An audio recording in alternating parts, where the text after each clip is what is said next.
కాకినాడ రూరల్లో జనసేన జెండా ఎగరవేశారు పంతం నానాజీ. 72,000 భారీ మెజారిటీతో ఫ్యాను రెక్కల్ని నిర్దాక్షిణ్యంగా నరికేశారు.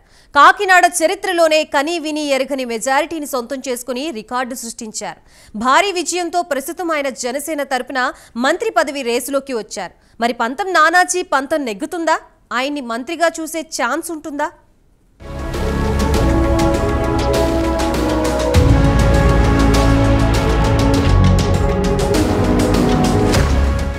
వందకు 100% స్ట్రైక్ రేట్ సాధించడమే లక్ష్యంగా జనసేన అభ్యర్థులను ప్రకటించారు పవన్. కాకినాడ రూరల్ నియోజకవర్గంలో అన్ని లెక్కలు బేరీజు వేసుకుని క్షుణ్ణంగా అధ్యయనం చేసి ఖచ్చితంగా గెలిచే అవకాశాలు ఉన్నాయని అంచనాకు వచ్చాకే పంతం నానాజీని అభ్యర్థిగా ప్రకటించారు పవన్.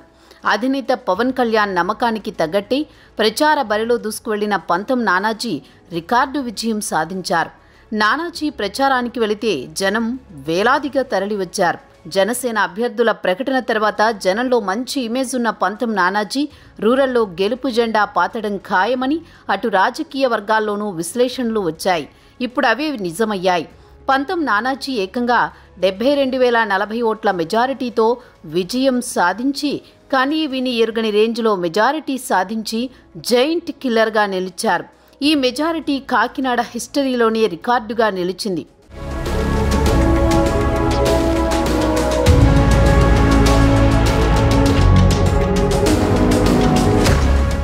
జిల్లాల పునర్విభజన తర్వాత కాకినాడ రూరల్ నియోజకవర్గం కీలకంగా మారింది.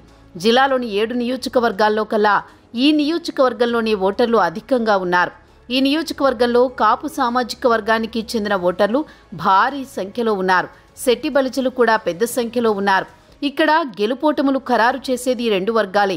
అయితే అన్ని వర్గాల్లోనూ సమాన ఆదరణ సొంతం చేసుకున్న నానాజీ ప్రచార బరిలో దూసుకువెళ్లారు. ముఖ్యంగా ఉమ్మడి గోదావరి జిల్లాలో వైసీపీకి ఒక్క సీటు కూడా రాకుండా చేయాలని పవన్ పిలుపునిచ్చిన నేపథ్యంలో ఈ జిల్లాలో టీడీపీ జనసేన కలిసి వైసీపీని మట్టి కరిపించాయి.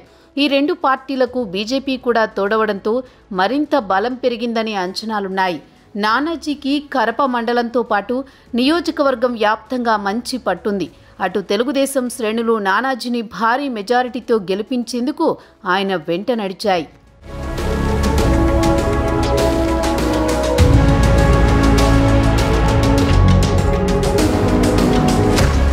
పంతం నానాజీకి ఉన్న అదనపు బలం టీడీపీ మద్దతు. నియోజకవర్గ వ్యాప్తంగా జనసేనకు మంచి పట్టుంది. ఇక్కడి యువత జనసేన అంటే ఊగిపోతారు. వారందరినీ కలుపుకుని పోయిన పంతం నానాజీ తిరుగులేని నేతగా అవతరించారు. పవన్ కళ్యాణ్ అంటే ఎంతగానో అభిమానించే పంతం నానాజీపై జన సైనికుల్లో రాష్ట్ర వ్యాప్తంగా ప్రత్యేక ఆదరణ ఉంది. ప్రభుత్వ వ్యతిరేకత ఇక్కడ నానాజీకి కలిసి వచ్చింది. జనసేన పిలుపునిచ్చే ప్రతి కార్యక్రమాన్ని తూచా తప్పకుండా నిర్వహించిన నానాజీ ప్రజలకు మరింత చేరువయ్యారు. కాకినాడ రూరల్ నియోజకవర్గంలో కాకినాడ కార్పొరేషన్లోని 66 నుంచి 70 డివిజన్లతో పాటు కాకినాడ రూరల్, కరప మండలాలు విస్తరించి ఉన్నాయి. జనసేన, తెలుగుదేశం పార్టీ పొత్తు బలంగా పనిచేసిన నియోజకవర్గాల్లో కాకినాడ రూరల్ నియోజకవర్గం ఒకటి. గత ఎన్నికలలో ఇక్కడ జనసేన నుంచి పోటీ చేసి మంచి ఓట్లు తెచ్చుకుని ఓడిపోయిన పంతం నానాజీకి పవన్ మరోసారి సీటు ఇవ్వగా ఆయన కన్నబాబును ఢీకొట్టారు. కాకినాడ పార్లమెంటు నుంచి జనసేన పోటీ చేస్తుండడం, రూరల్ నియోజకవర్గం పక్కనే ఉన్న పిఠాపురంలో పార్టీ అధినేత పవన్ స్వయంగా పోటీ చేస్తుండడంతో ఆ ప్రభావం రూరల్ నియోజకవర్గం మీద గట్టిగా పనిచేసింది.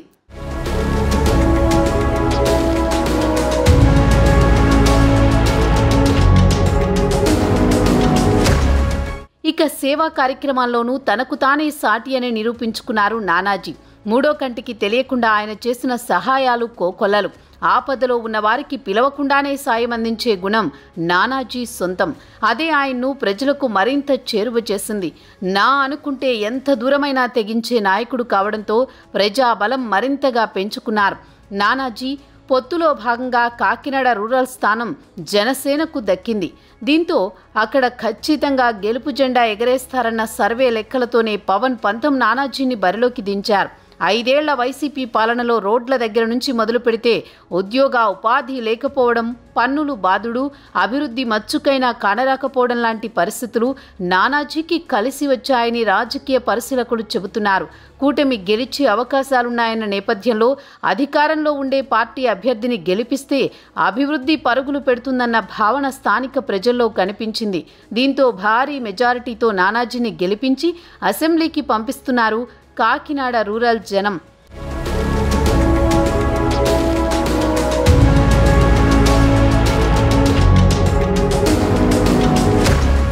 ఇకపోతే మంత్రివర్గం గురించి ఏపీలో ఆసక్తికర చర్చ జరుగుతోంది. కాకినాడ నుంచి విజయం దక్కించుకున్న పంతం నానాజీ పేరు కూడా మంత్రివర్గం రేసులో బలంగానే వినిపిస్తోంది. ఈయన కూడా పార్టీకి కీలకమైన నాయకుడు, పైగా ఉమ్మడి తూర్పులో బలమైన నేత అనే పేరు కూడా ఉంది. దీంతో ఈయన గట్టి పోటీ ఇస్తున్నారు. ఎలా చూసుకున్న లైన్లో 5 నుంచి 8 మంది పేర్లు వినిపిస్తున్నాయి. పవన్ కళ్యాణ్కు పంతం నానాజీ బాగా సన్నిహితుడు కావడంతో నానాజీకి మంత్రి పదవి ఖాయమన్న ప్రచారం రాజకీయ వర్గాల్లో జరుగుతోంది.